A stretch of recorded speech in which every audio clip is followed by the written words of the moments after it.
The readings for the 19th Sunday of Ordinary Time invite us to choose faith over fear. It would be a good thing to understand what faith is. Scripture says that it is the hope in what has not yet been seen.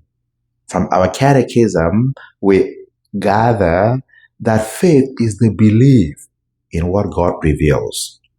In the first reading today, taken from the book of Kings, we notice how the prophet Elijah, intimidated by the king and by the queen Jezebel, he ran into hiding into a cave. And at a certain point, seeking his security, even though God was still with him, at a point, he heard a voice that said to him, "Come out and stand at the entrance." That is God's invitation, calling each one of us to confront our fear, which is the opposite of faith. He came out and he heard the voice of the Lord, but there was a strong wind, a big storm, heavy noise, and God was not in any of them. And then a gentle sound came, and Elijah heard the voice of the Lord. A reminder to all of us that oftentimes when we confront fear, it is possible to go into confusion of thinking that the Lord is going to be in the cacophony or the noises that surround us or in great things. We forget that God can still be found in very simple, ordinary things of life. The Lord encouraged Elijah to confront his fear, and he did.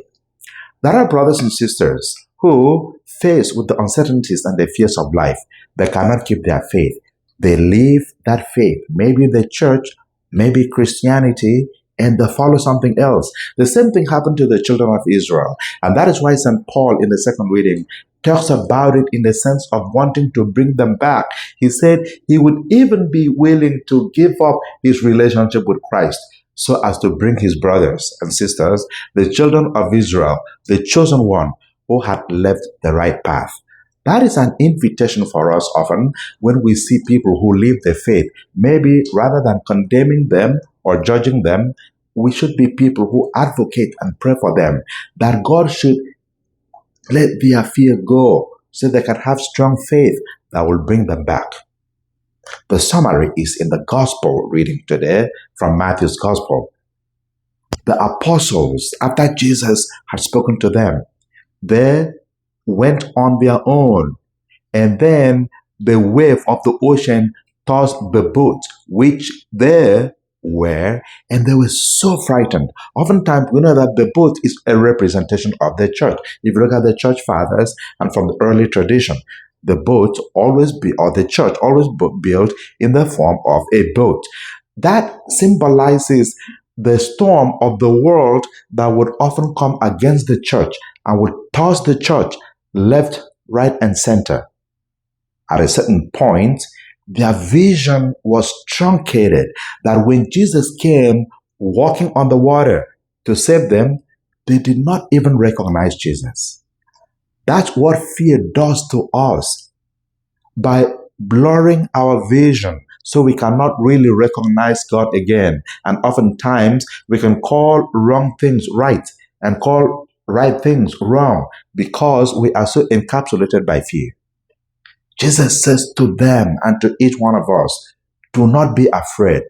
It is I am the one. Of course, once we hear I am, the ego eimi, it is a revelation of God, that Jesus Christ is God made manifest in human flesh. Come. And when we believe in God and let go our fears, we begin to do or imitate God or do what God does. So Peter came out walking on the water. You would remember that in the book of Genesis, we were told that the whole earth was abyss and the Spirit of the Lord covered over the water. So water is this force that is beyond humanity, but only God alone can walk on the water. In the same way, when the children of Israel were taken from slavery to the promised land, there was this huge, massive water in front of them. Only the Lord could cut it open and they walked through it. So Jesus comes walking on the water, inviting Peter to also walk on the water. It's interesting that when God comes to help us, He does not first of all take away the problem, but He manifests Himself even within our problems, if we would let go our fears and begin to trust in the Lord. Then eventually He says to them, come. They returned to the boat and they worshiped Him. They paid Him homage. That is indicative of people who have returned to the faith, who have returned to the church, and then we bow down in worship. And that is what every single Mass is, a declaration that we will not allow our fears to overcome our faith.